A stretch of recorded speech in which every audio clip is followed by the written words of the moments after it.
Over the last 20 years, with all your support, we've been able to not only launch the original MyPillow, but also the MyPillow mattress topper, Giza Dream bed sheets, My Slippers, and the MyPillow bath towels.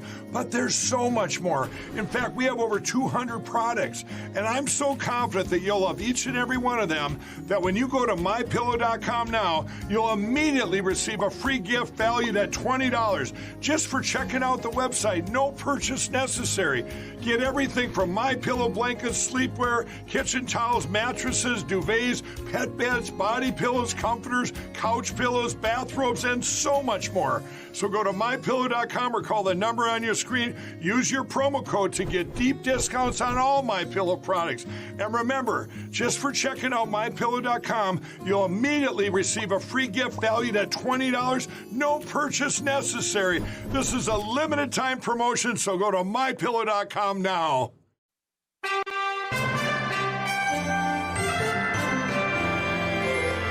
From the heart of our nation's capital, here's Family Research Council President Tony Perkins. Welcome to Washington Watch. Well, coming up on this Wednesday edition, it's been a busy day on Capitol Hill. Attorney General Merrick Garland appeared before the House Judiciary Committee, where Committee Chairman Jim Jordan wasted no time in zeroing in on the committee's concern. There's one investigation protecting President Biden. There's another one attacking President Trump. Justice Department's got both sides of the equation covered. General Garland was a bit evasive in his answers. Have you had personal contact with anyone at FBI headquarters about the Hunter Biden investigation? I don't recollect the answer to that question. That was an exchange with Congressman Mike Johnson. We're going to get more on that hearing when we're joined later by another member of the committee, Arizona Congressman Andy Bigg. House Democrats today attempted to strip the pro-life language out of the National Defense Authorization Act. However, Republicans mounted a strong and successful defense. It has become clear to me that the Biden administration has purposely prioritized an illegal and highly political abortion policy over confirming general and flag officers in the military. This Biden-endorsed policy has nothing to do with strengthening our national security. Instead, this is just the latest example of the Biden administration pushing its radical and extreme pro-abortion agenda, ironically, in the very agency responsible for defending American lives. That was Congressman Ronnie Jackson of Texas, who actually put the language into the NDAA. We'll talk with Missouri Congressman Mark Alford, a member of the House Armed Services Committee, in just a moment. Also, House Republicans are in a closed-door conference at this hour hashing out a way forward on the funding for government. We're going to get an update on that as well.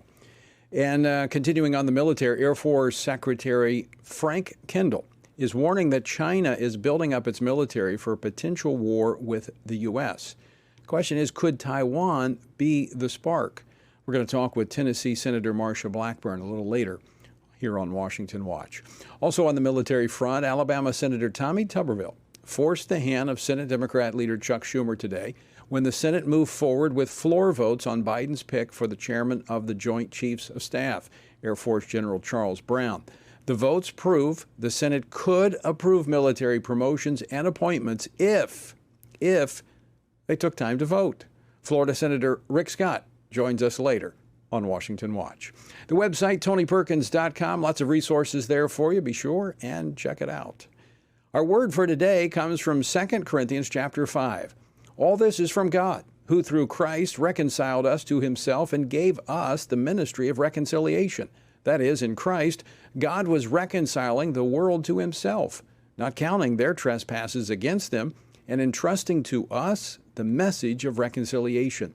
Therefore, we are ambassadors for Christ, God making his appeal through us. We implore you on behalf of Christ, be reconciled to God. We've been reconciled to God so that we can have a ministry of reconciliation. What does that mean? It means God has restored us to a relationship with him so that we can go and tell others how they too can be restored to a relationship with their Creator and become a child of God. We become his children through adoption when we're reconciled to him through the work of Jesus on the cross. To find out more about our journey through the Bible, go to frc.org/Bible. As budget negotiations continue on Capitol Hill this afternoon, Democrats in the House attempted a maneuver to strip the National Defense Authorization Act of its provisions to end the Defense Department's illegal abortion travel policy.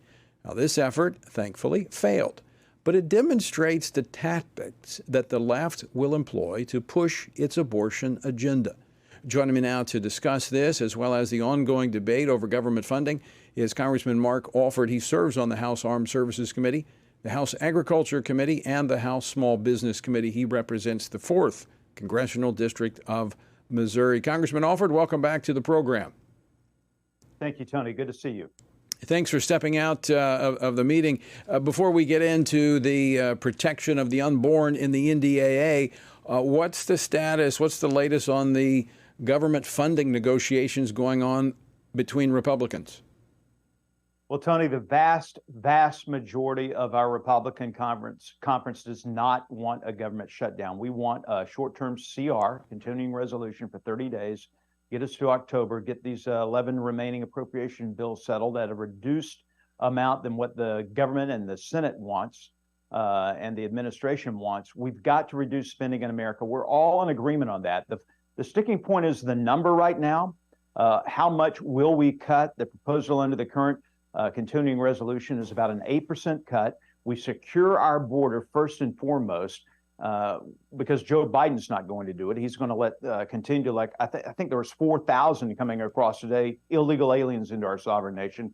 Secure our border, reduce our spending, and give us a little breathing room. The problem is, and we left the conference a few minutes ago and kind of missed the fireworks in there, but it's being put out on social media right now that some in our conference say, we're not voting for a CR. There are 7 people against a CR at any reason, for any reason. And so that's where we are right now.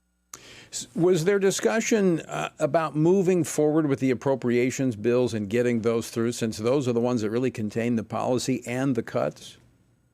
Yeah, and that's what we could do if we move the CR forward. That gives us some breathing room. We've got to pass our Department of Defense appropriations. We've got to get our military that 5.2% raise. We've got to start building these ships that we're going to need, as you've been talking about, the pacing threat from Communist China, to deter Communist China from invading Taiwan. And we've got to pass our homeland security. Look, the border is not going to be secure unless it's properly funded. The Border Patrol, we've got to make those dollars available so that we can secure the border. That is the 2 primary appropriations as we see them right now. All right, Congressman Alford, talking about the military, the National Defense Authorization Act, you've been on the program before talking about that. A lot of work went in to get that bill moving forward, some good policy amendments put in place, including removing putting the provisions, I should say, to restrict the government, the military, from funding travel for abortion. That was put in. Today, there was an effort by Democrats to essentially take that out. Explain what happened. Well, yeah, the Democrats wanted this motion to obstruct, basically strip out this provision. I fought with Ronnie Jackson on this on House Armed Services for the NDAA this spring. It did not make it through. It got to the House floor. We did a House amendment on that. Ronnie Jackson did. I helped him out with the debate on that. It passed. And now the Democrats want it out. They are desperate for taxpayers to fund abortion for our military. It goes against everything that we stand for. It goes against the Hyde Amendment.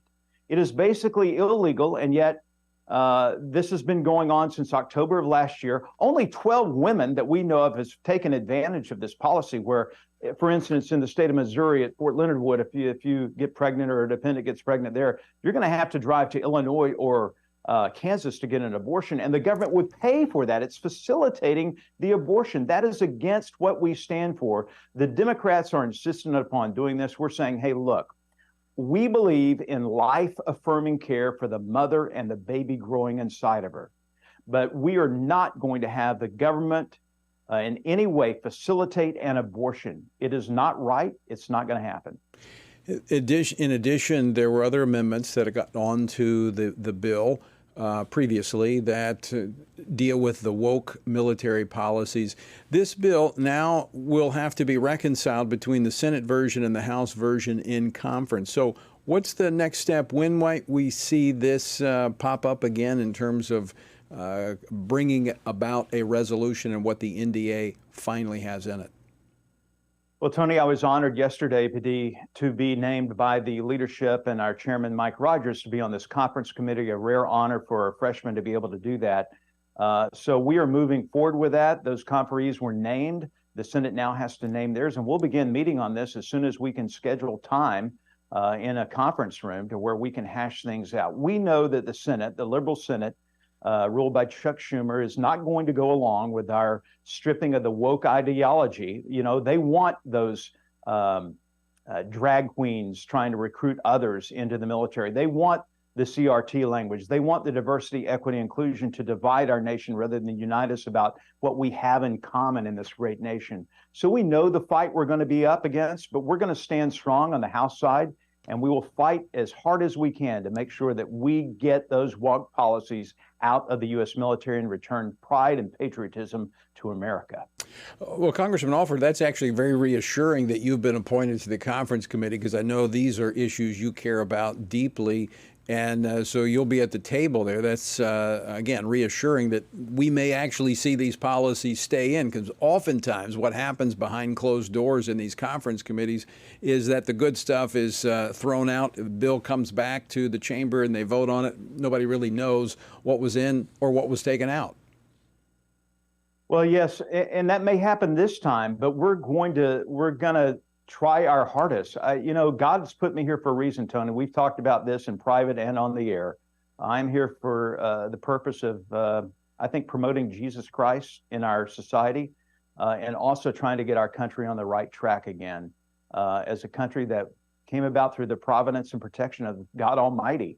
And we are here for a reason. And I'm going to do my best to exemplify him and also to do the right thing. And the right thing is getting the woke out of the military. Absolutely. And we look forward to talking with you through that process.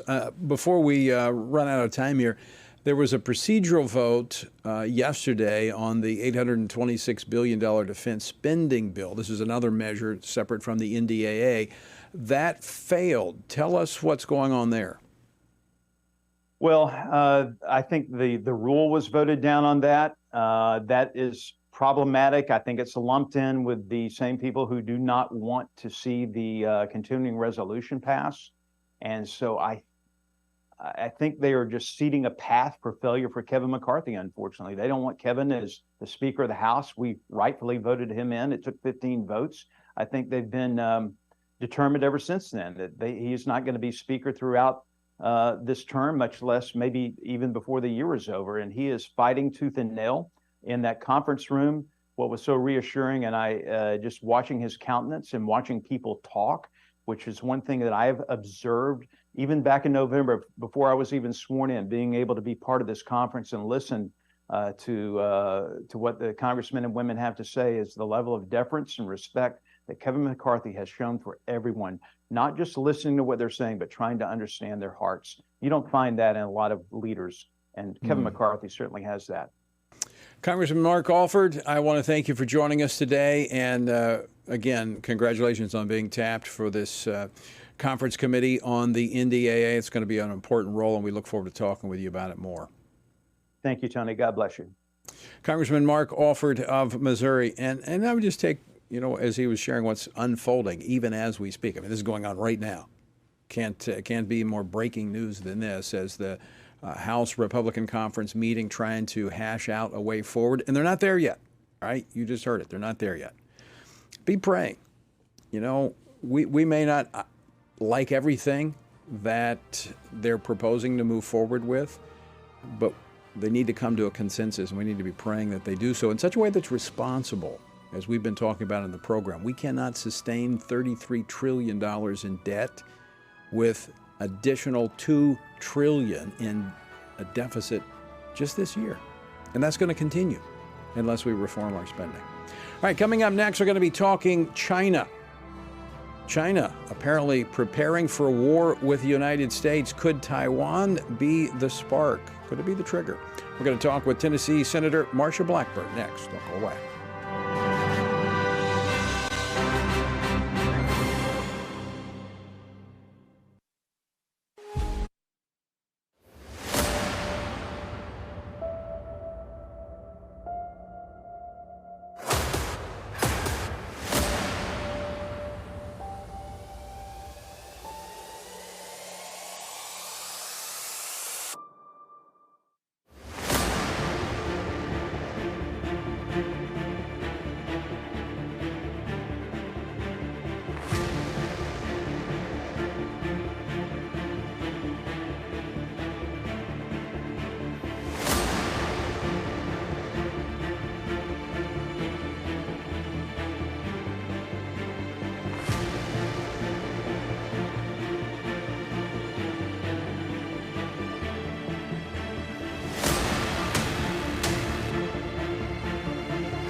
Everything we do begins as an idea.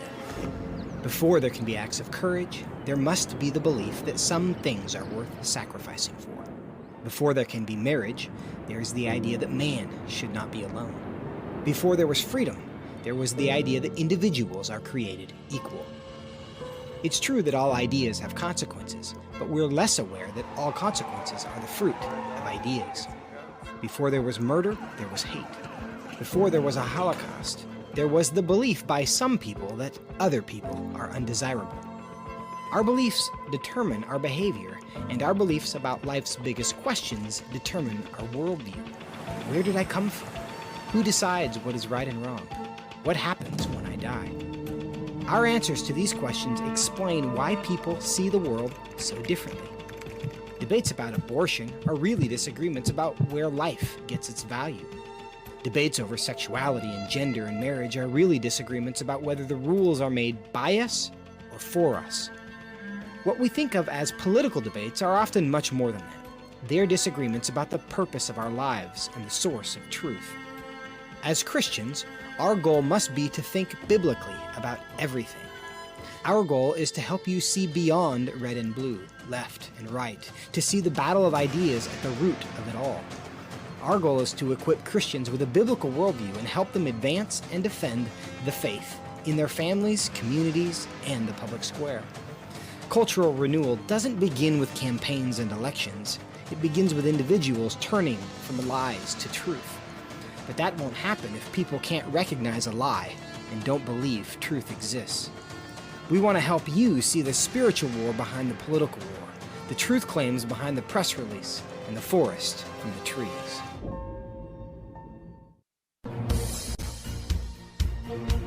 Welcome back to Washington Watch. I'm Tony Perkins, your host. Good to have you with us. The website is tonyperkins.com. In a speech last week before the Air and Space Forces Association Warfighter Symposium, Air Force Secretary Frank Kendall said that China is preparing for, quote, a kind of war we have no modern experience with, end quote. Secretary Kendall went on to warn that the Air and Space Forces must change, or we could fail to prevent and might even lose a war. How should we react to this stark warning from a top military official? Join me now to discuss this and more is Tennessee Senator Marsha Blackburn. She serves on 4 Senate committees, including the Senate Commerce, Science, and Transportation Committee and the Senate Judiciary Committee. Senator Blackburn, welcome back to the program. Great to see you. Good to be with you. Thank you. You've been one of the strongest voices in the Senate warning about China and what they're doing. Does this warning from the Secretary of the Air Force surprise you? Not at all. I was pleased to see him issue this warning because China is at war with us. Look at what they're doing economically. Last year, China had the best year in exports that they had. Nearly $1 trillion was our trade imbalance last year, Tony. And this is why we have to look at reshoring and friendshoring so many different components of our supply chain. When you look at what is happening with technology, and the way they are using TikTok as a surveillance tool, the way they floated a spy balloon all the way across the United States.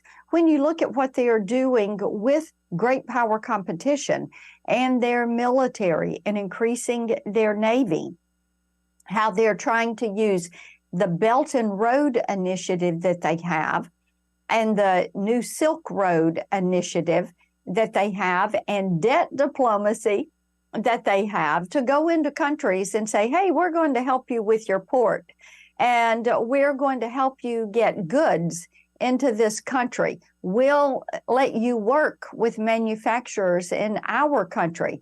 And oh, by the way, we will finance this port for you. And then, oh, by the way, if you let us build a naval base adjacent to this commercial port, then we will forgive part of your debt. Right. This is what China is doing, whether it is Rio or Djibouti or Sri Lanka.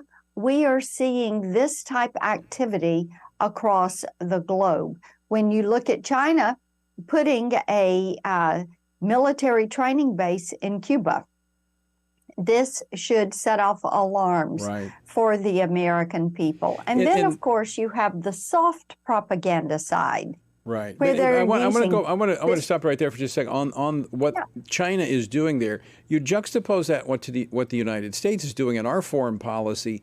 Instead of coming alongside and trying to help out these countries, we're going to give you money if you'll sign on to our climate change agenda, if you'll sign on to our abortion promoting policy, then we might help you out, but not until then. And so we're driving them into the arms of China. Because China is saying, look, we will incentivize your participation with us. And of course, that's going to be a steep price to pay. And Tony, when you look at these Belt and Road Initiative programs and the debt diplomacy programs, and you see what China is doing there and how they're pulling them along, how they've built the new axis of evil with China, Russia, Iran, North Korea. Look at what you've seen with Kim Jong-un going from North Korea to Russia, meeting with Putin, inviting Putin to come into North Korea to see what the research work and development work they're doing on weaponry and see what they're doing on rockets. And Iran, you look at how Iran is now manufacturing drones in Russia. These are being used against the Ukrainians. And who's the banker on this project? China, the Chinese Communist Party. Well, we also gave them. We should be We also gave them an extra $6 billion to buy a few more drones here recently. That when the Biden administration released those frozen assets in exchange for these 5 Americans being held hostage. Yes, and the day after they got the $6 billion, and of course we know that Iran is not going to use $6 billion in humanitarian aid or to feed the poor in Iran, where people are starving. The day after they got this money, they kicked the International Atomic Energy Association, the IAEA. They're the ones that monitor uranium enrichment and nuclear proliferation. They kicked them out of Iran. Now, why do you think they would do this? And money is fungible. Iran is going to use this, and we know Israel is their primary target. So it is time for us to double down on an America first foreign policy. And it is time for us to have a president of the United States who is going to deal with China, Russia, Iran, North Korea, and make certain they understand we don't see them as a competitor and a friend, a frenemy. We see them as an adversary. That is what they are. We know their goal is to dominate us and to make the 21st century the China century. We ought to just take them for their word. They're telling us this, but we won't believe it. That's right. Senator, Always great to see you. Thanks so much for taking time to join us today. You got it. Take care. All right, Senator Marsha Blackburn of Tennessee. Look, she's absolutely right. These folks, this is not about friendly competition where they're just wanting to make an extra buck. This is about domination. And we need to be wise about this. The previous administration, the Trump administration, you recall Secretary of State Mike Pompeo, he's the one that called China out. And he was tough on China. He was tough on many countries that were abusive of human rights, in particular religious freedom, but also a threat to the United States. Now, it's still baffling. $6 billion that we've freed up to Iran, who kills their own people, wants to annihilate Israel, and hates us. Makes no sense. All right, when we come back, we're going to get kind of an update, actually, from the inside on what happened with today's hearing with Attorney General Merrick Garland. Andy Bigg joins us next. Don't go away.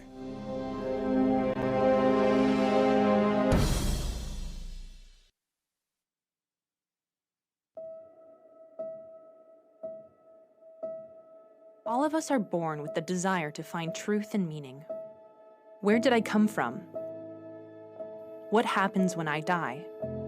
While our answers to these questions may divide us, we are united in our need for the freedom to answer life's biggest questions and make life's biggest decisions for ourselves. That's why religious freedom matters for everyone. Religious freedom matters because the powerful have long wanted to control those who are less powerful. Religious freedom matters because the freedom of those who are different is often threatened by those who believe different is dangerous. Leah Sheribu, a Christian teenager in Nigeria, remains a captive of Boko Haram for her refusal to renounce her Christian faith.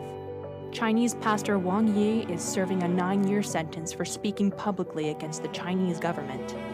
In Pakistan, Asif Pervez is on death row for allegedly sending a blasphemous text message. All of this because people in power decided different is dangerous.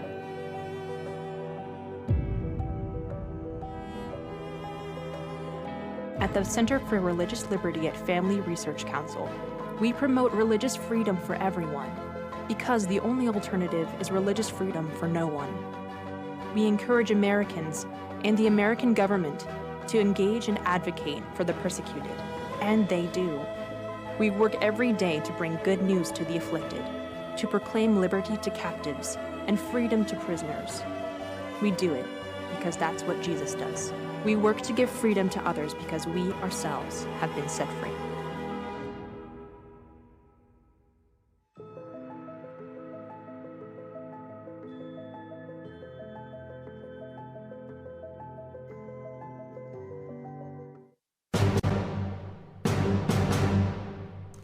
Welcome back to Washington Watch. I'm Tony Perkins, your host. Good to have you with us. The website, tonyperkins.com. As I mentioned, it's election season, so we have COVID popping back up, the what I call the election variant. The Biden administration announced today that it is providing $600 million in funding to produce new at-home COVID tests, and it's restarting its website to scare people that COVID's coming. Watch it. I'm telling you, this is going to be ramped up. Well, speaking of viruses, I shouldn't say that. Attorney General Merrick Garland appeared before the House Judiciary Committee today, his first appearance before the committee since Special Counsel Jack Smith brought criminal charges against former President Donald Trump.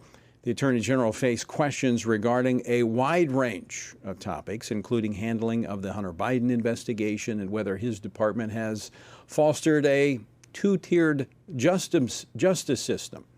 Now, he says no, but the American people, at least half of them, say he has.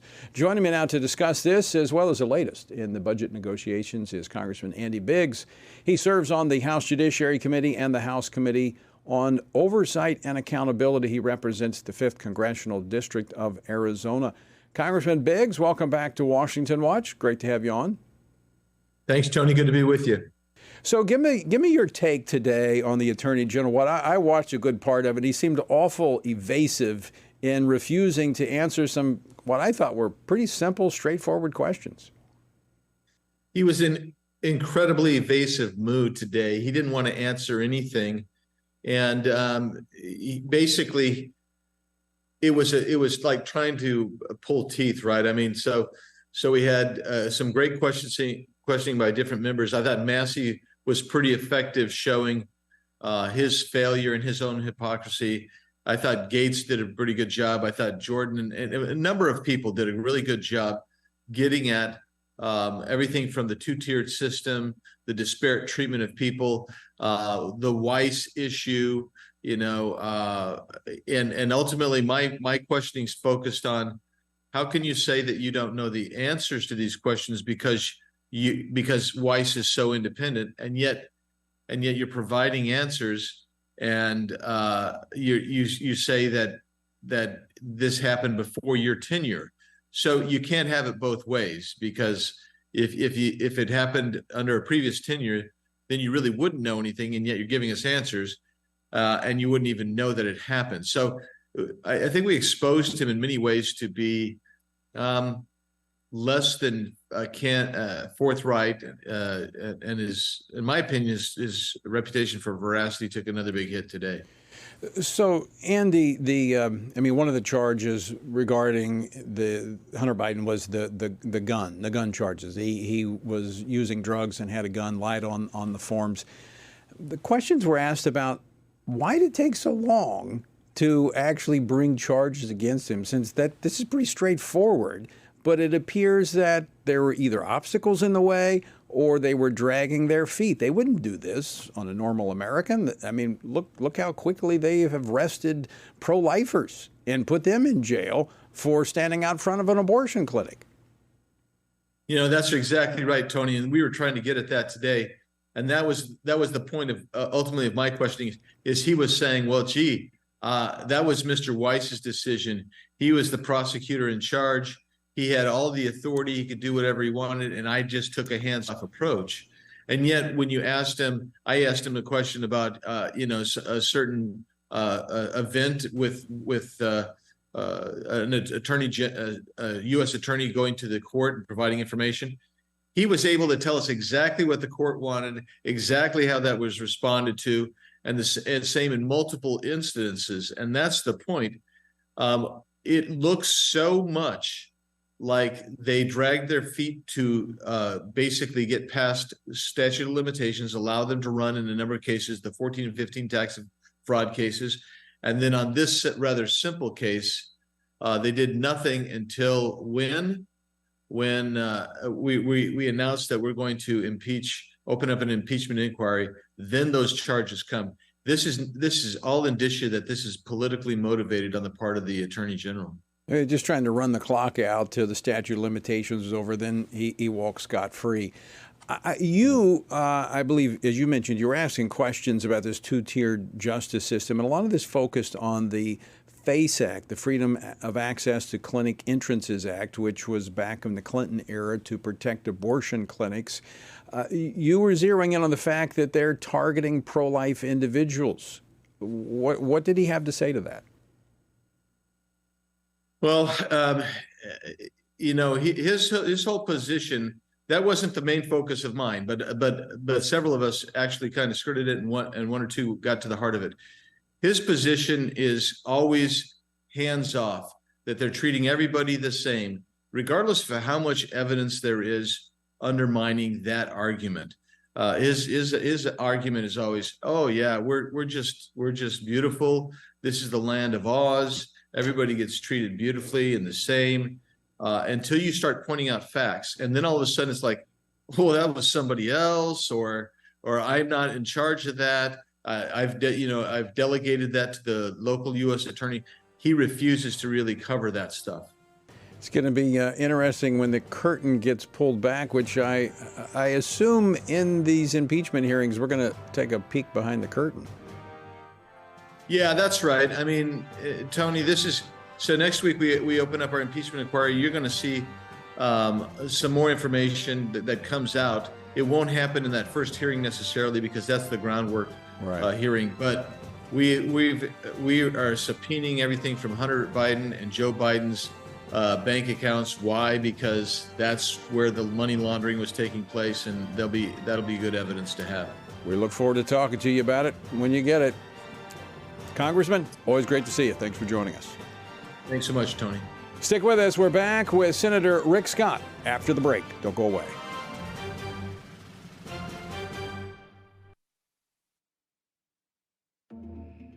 The world is hurting. Streets are filled with crime.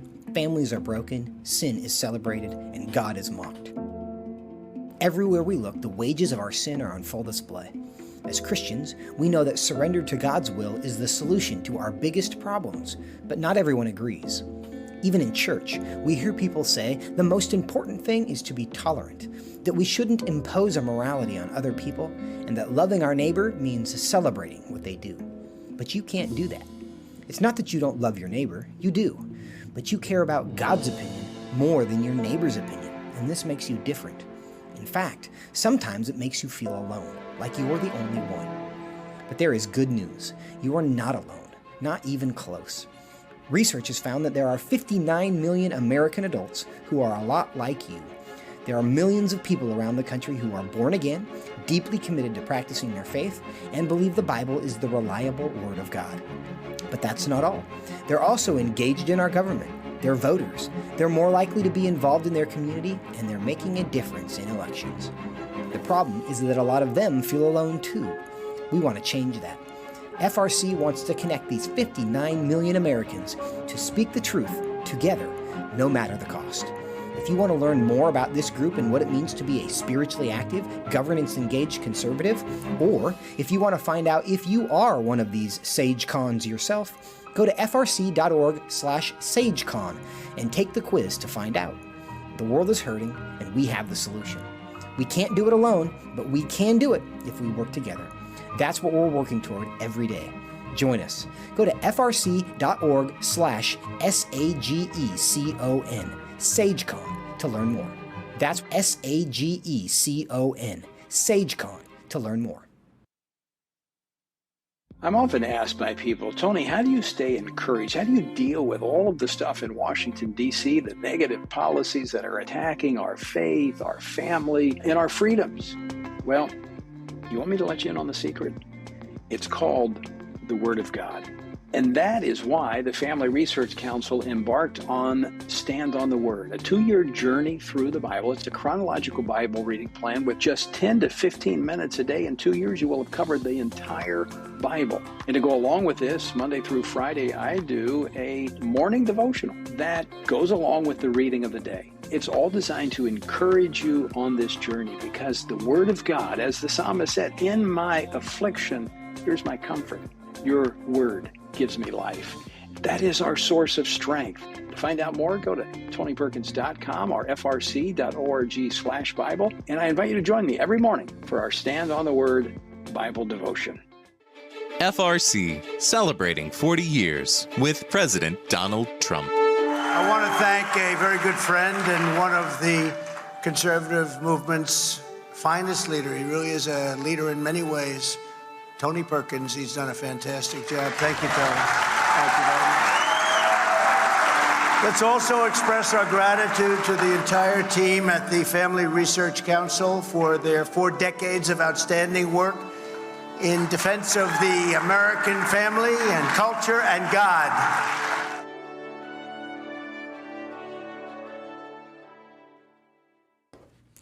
That was former President Donald Trump this weekend at the Pray Vote Stand Summit. Find out more about the summit, go to tonyperkins.com and follow the links over. The Biden administration's extreme allegiance to abortion throughout all 9 months of pregnancy has led to radical policy changes throughout the federal government under the Biden administration, including the Pentagon, with the abortion travel procedures that it enacted unilaterally, regardless of what Congress had previously put into law. This came following the Dobbs decision last year.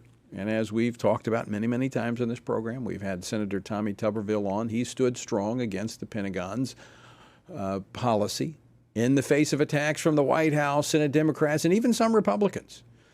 And within the last hour, Senator Tuberville forced the hand of Chuck Schumer, who proved that the Senate could move forward if they just voted. And so they took the initial vote on General Charles Brown as Biden's pick as the chairman of the Joint Chiefs. And this is what Senator Tuberville had to say on the Senate floor just moments ago. It's about time. I've called for individual votes on these nominees for almost 6 months. Instead of voting, Democrats have spent months complaining about having to vote. They want us to use floor time for things like liberal judges like the one we confirmed a couple hours ago. Senator Schumer could have confirmed these nominees a long, long time ago. It's what happens when you stand your ground.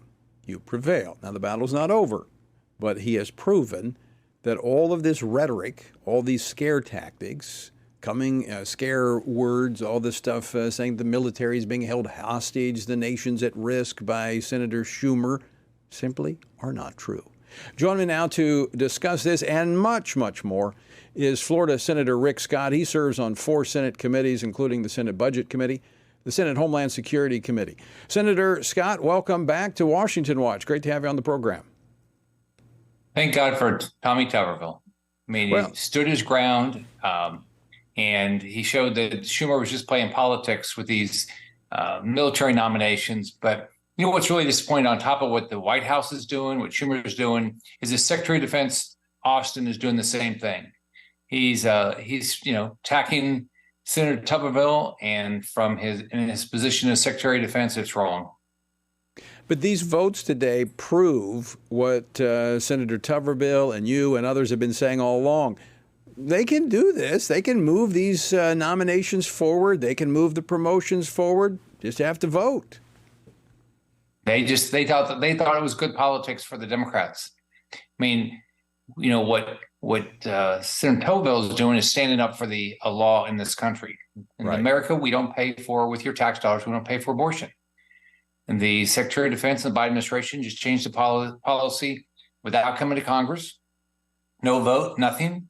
So Senator Tuberville did the right thing, and it showed today that this was all politics by the Democrats. They thought it was great politics for them, and they don't care that they're violating the law. They don't care one iota that they're violating the law. Rules don't matter to them, and I'm going to get into the discussion over government funding in a moment. But I want to go to something. I was actually talking about this yesterday on the program, and then as soon as I finished the program yesterday, I saw a letter that you led with 46 Republicans in the Senate about restoring decorum in the Senate. I mean, I was actually just talking about that yesterday and how rules don't matter to Democrats and how selfish it is to want to change a historic body because somebody wants to wear gym clothes to the floor of the Senate. You know, we're supposed to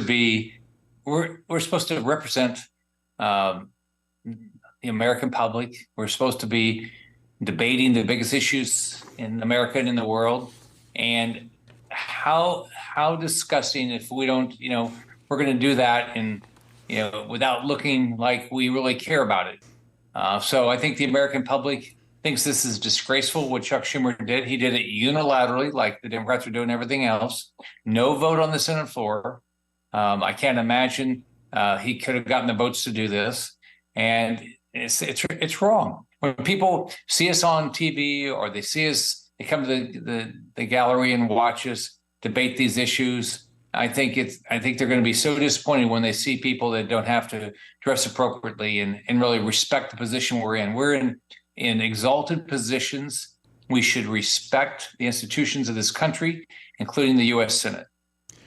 Agree. I mean, look, I travel in jeans. It's comfortable. But you even in our operation, when I'm in the conference room with my team or we are in a morning meeting, I'm not in my gym clothes. I'm in a suit and tie because that's the decorum, because we're about professional business. And I know a lot of people get hung up on that, but this is a historic body. And so I commend you for stepping out. And sometimes, again, I just go back to this radical individualism that they're going to make this kind of downgrade the entire institution of the Senate just because one individual wants to run around in his pajamas. Right. It doesn't make any sense. And it's really disappointing. I'm disappointed in Chuck Schumer because all they really care about is their agenda. They don't care about the American public. They just care. You saw with the votes on the military nominees. It's just everything's politics to them. So it's really disgusting. That's why I tell everybody, if you don't like the way your government's running, you need to get active. Go out there and vote. Get involved politically. Let's talk now about government funding. We've had House members on. They were in a House conference, Republican conference, within the last hour. There's still not a clear path forward. Conservatives are saying, look, we have appropriations bills. We haven't done them. They actually haven't come out of the Senate either. They've come out of committee, but you haven't approved them on the Senate floor yet. That's the way we're supposed to do business. Haven't done it that way in years. And as a result, I think it has facilitated the reckless spending and the $33 trillion we now have in debt. Well, this is done to spend money. This is done to give a few people the power to spend money any way they want. So here's what's going to happen. If we don't come to an agreement, which I actually think we will, I think the House, led by the Freedom Caucus, is the one that's going to get something done here. But if we don't come to an agreement, we'll do a continuing resolution. They'll say, oh, why do we do it right before Christmas? And then they'll say when it expires right before Christmas, well, can't let government shut down. So the only bill we have is this gigantic spending bill with earmarks and just wasteful spending. But it's your only option, or you have to go home and tell people that you don't care about them and you're going to shut down government. That's how we got to $33 trillion worth of debt. That's how we got to high inflation. That's how we got to highest interest rates in decades in this country. It's wasteful government spending, and it's done by the leadership of both the House and the Senate. And it happens almost every year. I mean, that scenario that you just laid out, yeah. I've watched it play out over and over. And not only does it continue the funding and you get jammed at the very end, but bad policy is put in there as well. Absolutely. And you have no ability to do amendments. You have no ability to improve it. And it's happened with Republican leadership and Democrat leadership up here. Ron Johnson said, fool me once, it's bad on me, but he's been up here. He says it's happened to him 13 years in a row. It's happened to me 4 years in a row. I'm glad, the Freedom, led by the Freedom Caucus in the House and other Republicans, they're saying we came up here to rein in government spending. We are going to do that, and we're also going to secure the border. So I appreciate what the Freedom Caucus is doing over in the House, and I support what they're doing over in the House because they are listening to the American public.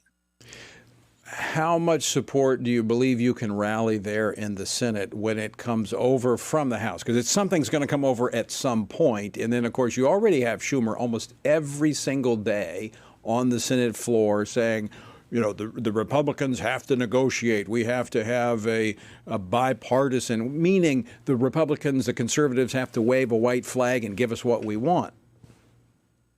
I'm optimistic, but it's really up to the American public.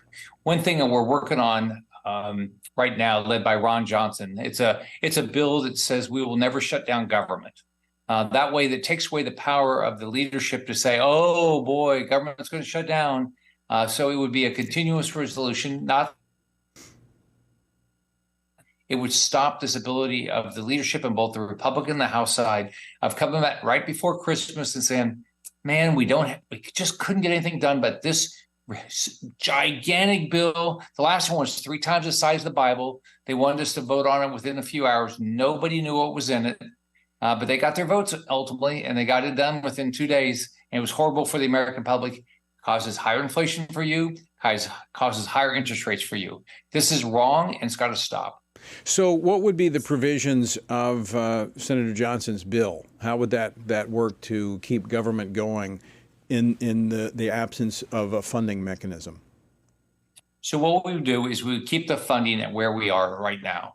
And also, it would really put limitations on all of us. We have to stay up here to get a result. I think that's what we should be doing. We should do our job. The budget should have been done this summer. I ran big businesses. You think we waited till the last few days to pass our budgets? No, we did it months ahead of time, and we had a plan. Up here, it's intentional by the leadership because they want to do these spending bills by themselves with no input from any of the rest of us. Right. And you're jammed at the last minute, and you're going to have a government shutdown, or Christmas is coming, and so you've got to approve it. No time to amend it. No time to read through it. Sounds like a great measure to take this. This would take, as you said, this would take away from leadership basically the leverage they have to keep inflating government spending and rewarding their friends and allies with more government spending. And it gives you higher inflation, higher interest rates. That's what it gives you. And debt, I don't know how we're ever going to pay off all this debt. But think about, and it looks like, I think in the next 12 months, our interest expense for the federal government is clearly bigger than our defense budget. You live within your means. Businesses have to live within their means. Your government should live within its means. I did it as governor of Florida. I balanced the budget every year. Florida had not balanced its budget for 20 straight years before I became governor. But we did it because we said, this is what we're going to take in income. This is what we're going to spend. We're not going to spend more. Well, let me ask you this, Senator. How many of your colleagues share your concern and understanding of where we are from a fiscal standpoint?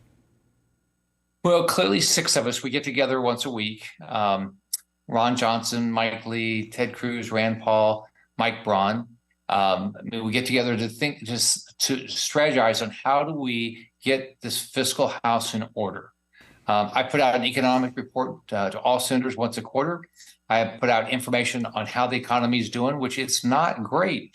The inflation is impacting our families. You see the UAW went on strike. Well, guess what? Their wages are going down as compared to the cost of living. What do you expect people to do when their wages go down when the cost of food and gas and housing and everything is going up? That's what you're going to have to do.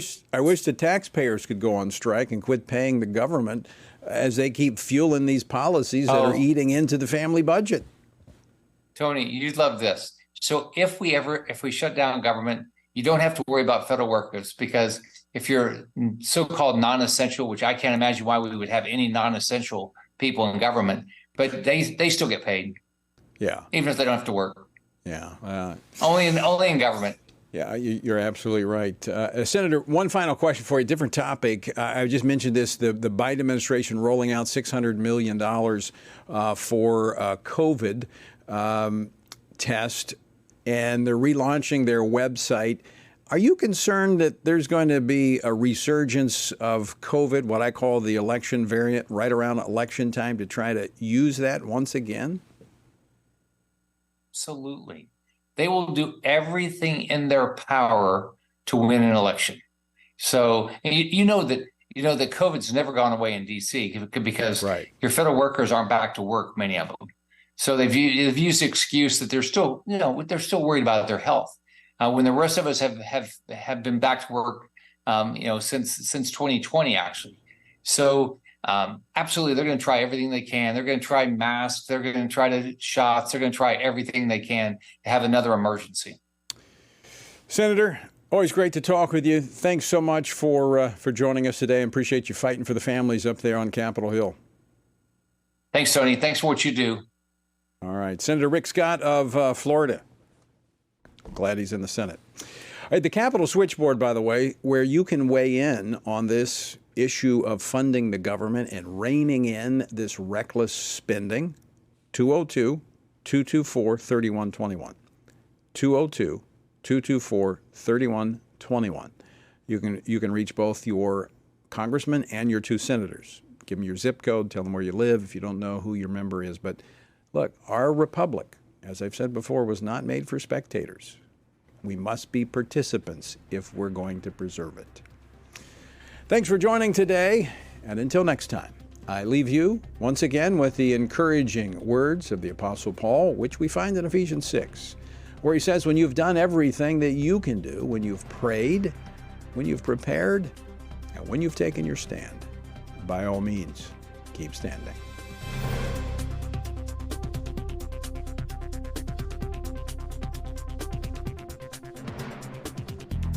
Washington Watch with Tony Perkins is brought to you by Family Research Council and is entirely listener-supported. Portions of the show discussing candidates are brought to you by Family Research Council Action. For more information on anything you've heard today, or to find out how you can partner with us in our ongoing efforts to promote faith, family, and freedom, visit TonyPerkins.com. Also, to leave a comment about Washington Watch, call our watch line at 1-866-372-7234. That's 1-866-372-7234.